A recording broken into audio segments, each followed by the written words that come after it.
Debasish, good morning. Thank you for joining us. Good morning. It's a very fashionable word, ESG, clean energy, battery, storage. We've been talking about it from last 5, 7, 10 years, but somehow this narrative now is finding a lot of resonance. Reliance for the first time has indicated that, look, we are looking at investing about 75,000 crore because we want to walk on that path. Do you see this entire talk and projections becoming a reality? So absolutely. And there is although, we have been talking about it, as you rightly said, for last 5 to 10 years, but I think the time is really appropriate and time has come because globally we are having around 51 billion tons of emission, and the journey towards net zero and to restrict the rise in temperature to 1.5 degrees is really an urgent one. And now technologically what has happened is there are a lot of technologies, whatever the company announced yesterday, most of them are at a point where they are becoming viable. And if you go by their announcement and the intent of Government of India at the policy level to encourage large-scale manufacturing of these items, it will come to a price point where it will no longer be a fad word, and it will economically viable for a country like India, which is almost like 85% dependent on imported oil and gas. So that's absolutely it's no longer a fad word. It is the critical need in the energy sector right now.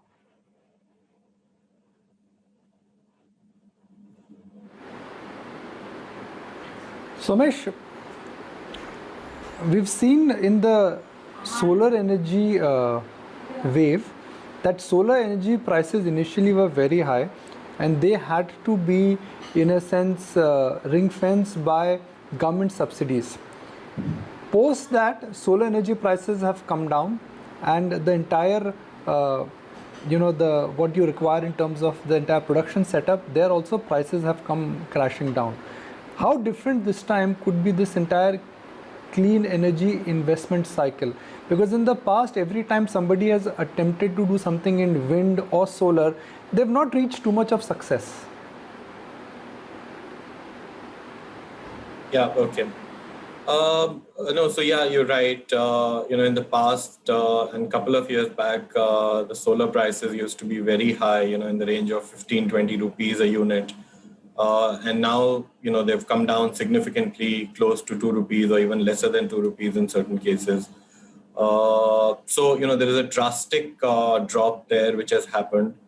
And this is definitely good for the economy. Earlier, as when the technologies are new and not matured, the prices and the costs are high. Over a period, the solar industry matured and the costs of modules, panels, fell sharply, which is the primary reason for the prices coming down. Of course, the financing was also available at much more, attractive rates. So, this is something which is here to stay. This is not something, which will go away. World over, we are seeing prices coming down for solar and, even other industries. Wind has not seen such a sharp fall. It has also come down, but not so sharply as solar has come down in the last 10 years or so. But, this is definitely there to stay and good for the industry. The projects that we are seeing, which were bid at, fairly low rates are at different stages of execution. Some of them are seeking regulatory approval. Some of them are under construction already. Some of them are going to be completed soon. So, this is something that we're going to see coming up much more in future. And, we are fairly optimistic about the scenario of decreasing costs and prices. And I think similar trend will happen to other clean energy sources with huge investments coming in, whether it is battery storage or whether it is hydrogen, fuel cells, etc. So, the whole ecosystem will follow this trend with increasing supplies and at scale which is happening. So the technology will show downward trend in terms of costs and then reflected in prices. Yeah. Right. Debasish, wanted to take that point forward and wanted to understand, does clean energy come with high cost as well? I know we're talking about this in the backdrop of the announcements made by Reliance yesterday, but they are the ones with deep pockets and, they can make those large investments, infrastructure or technology or what have you. But for Indian companies to be able to go clean and green on a large scale, would this require a lot of investment and can it come in easily? No, that's what I started by explaining, as Somesh was also mentioning. The solar prices are now down to between 3 to 4 cents, which is in Indian context between 2 rupees to 2 rupee 50 paisa. So it's no longer expensive. But, you have to also understand that India again imports almost 85% of the solar equipment. And that comes with the price, with the geopolitics and other supply chain disruption because of COVID and other things. So what India is trying to do is in each of the technologies, whether it is electrolyzers for hydrogen fuel cell, battery technologies. Batteries will be used both in the electricity network as well as in electric vehicle and the solar manufacturing. India is trying, through these PLI schemes, production linked incentive schemes, is trying to create that large manufacturing ecosystem in India, and that will itself bring down the prices. For example, today the solar panels, which were earlier coming from China at around 20 cents, now it's gone up to 26 cents. But to start the manufacturing in India, thousands of crores will be needed. But through PLI, government, and through having duties, government is making sure that that delta between the imported panels and the Indian panels will not be there. So increasingly, India will become a supplier of these panels for the global market. Similarly, the announcement yesterday and relating to that, hydrogen and the fuel cell will be the next big thing. It will be as big as the solar sector, and it's linked also because the green hydrogen will be created through energy will be created through solar things. Again, solar hydrogen and battery technology. Battery is today at around $140. If it comes to around $60, it becomes viable for both the network industry and electric vehicle. What government has announced a couple of days back is an 18,000 crore PLI scheme for battery. Again, government is targeting around 50 to 60 gigawatt of battery manufacturing capacity in India. So the whole game is, these are all viable technologies at right price point, and all of them are expected to achieve that price point between 2025 and 2030. And India is at the sweetest spot in terms of creating these manufacturing facilities and address to its local market, as well as become a supplier of clean energy technologies to the world. And as you rightly said, these are capital intensive technologies. Only some people with large balance sheets, deep pockets can invest, but these are here to stay. And if you look at the energy transition, which is coming up and which is a reality in our fight for climate change, these are the future for next 2 to 3 decades. So if you make that investment and not depend on imports, that will in true sense become not only Atmanirbhar, also India will become a major country that supplies these technologies to the rest of the world. Somesh, there often is resistance to change. Will India Inc. have to be incentivized to go green, to take the next leap forward?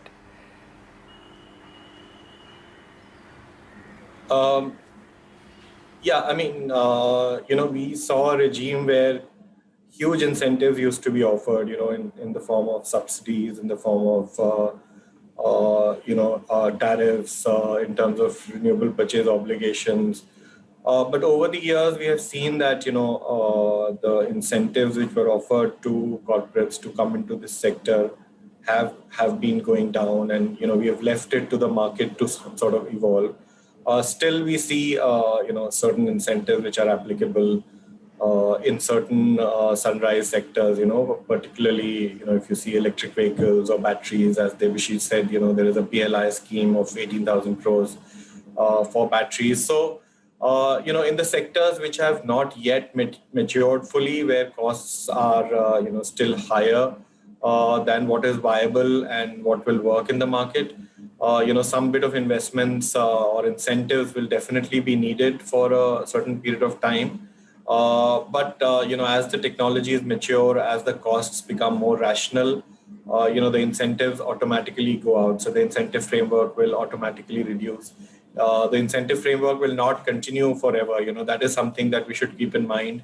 Other than the tax incentives that we see on power itself, on manufacturing, the other incentives will definitely be lowered. But yes, definitely, I think in the initial period when the stimulus or the fillip has to be provided to the industry to catch up, there some bit of incentive frameworks are necessary. So so initially there will be yes to corporates, and then going forward probably they'll be tapered down.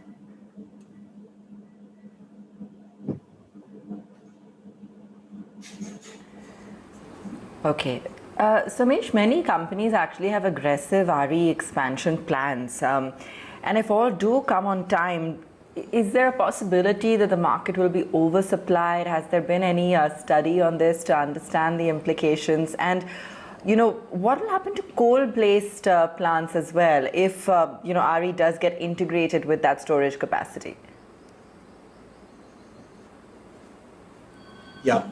So, we haven't seen an instance of oversupply in the market, at least in these areas as of now. We are still dependent on imports to a large extent, even for modules, solar modules.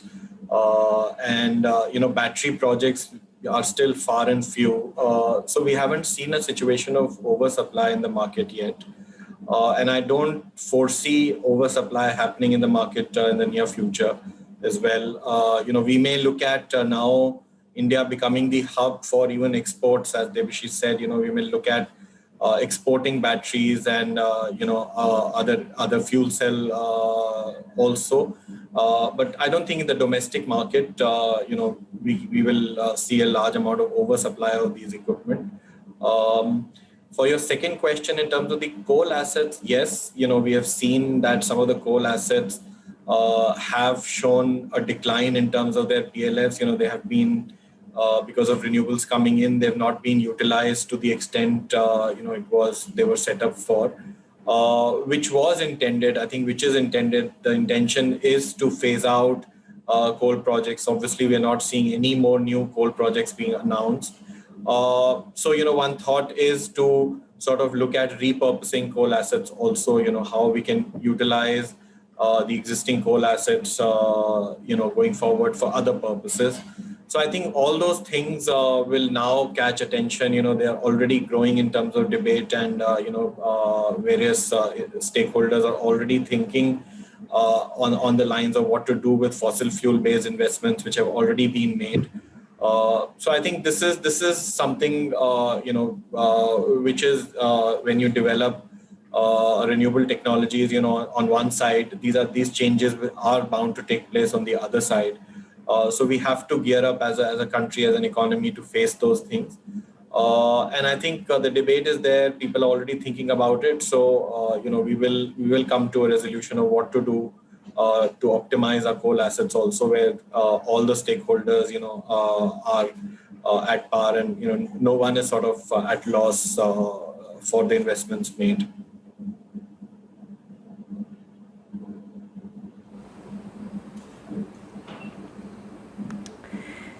Got it. Debasish, what about thoughts on storage cell factories, generation, high costs that are involved as well? What about really how this will pan out as in terms of the impact, cost, and so on?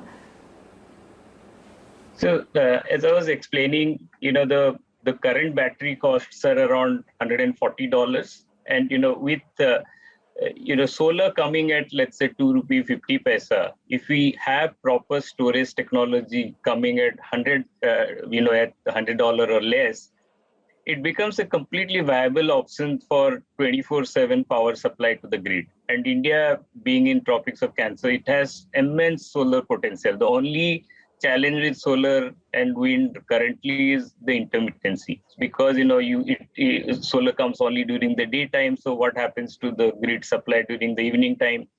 So either that's compensated by battery storage, or currently there are some projects which are pump storage. But if battery becomes at that price point, then solar becomes a completely viable option for Indian grid. Similarly, at electric vehicle versus the current IC engines, that debate is also settled at around $60 per kilowatt hour battery. So as I was explaining, if this PLI scheme is successful, where India actually gets these gigawatt factories, which are the government has said minimum of 5 gigawatt and max of 20 for the incentive, but there could be a manufacturer which can go for even higher. It's quite likely that technologies will come which will make this journey towards under $100 kind of battery prices really viable, and that will accelerate the entire energy transition story. India can, in fact, boldly announce, as Somesh was mentioning, India can go ahead and boldly announce that India will not add any more thermal coal capacity. Similarly, India's announcement around public vehicles two-wheelers moving to electric vehicle can also accelerate. So these are, developments which will facilitate India's movement towards an energy transition and the future of mobility. And that will also reduce its dependence on crude import. As you are seeing that, crude is hovering around $74-75, and that really creates a macro challenge for India. It's a very tight market with the supply not increasing and demand coming back. And that always has remained a challenge for India. But at macro level, I think policymakers are taking the right decision in moving towards, this kind of new energy technologies, which also matches with India's commitment towards climate change and the fight towards, addressing the climate change challenges.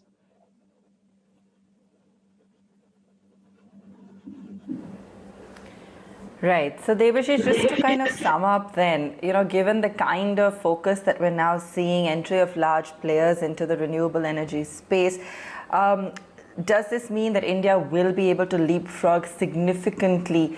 When we look at the ecosystem and certain pockets, companies, which are the sectors that you feel will be front and center and actually, speeding up this adoption? And will this cumulatively really help to push India into the into really the limelight when it comes to overcoming a reliance on fossil fuels? Absolutely. And, there are certain technologies like solar equipment. India had really missed the bus in terms of not creating that ecosystem. And today also, whatever the players are trying, it's really in the cell and module segment, in the fag end of the value chain. But from end to end, from polysilicon to module, India is still not there. But some of the technologies like, electrolyzers, fuel cell, battery, they are still, even the global development is at a nascent stage. And if India can really take the lead now, it can become and go ahead of most of the countries in manufacturing as well.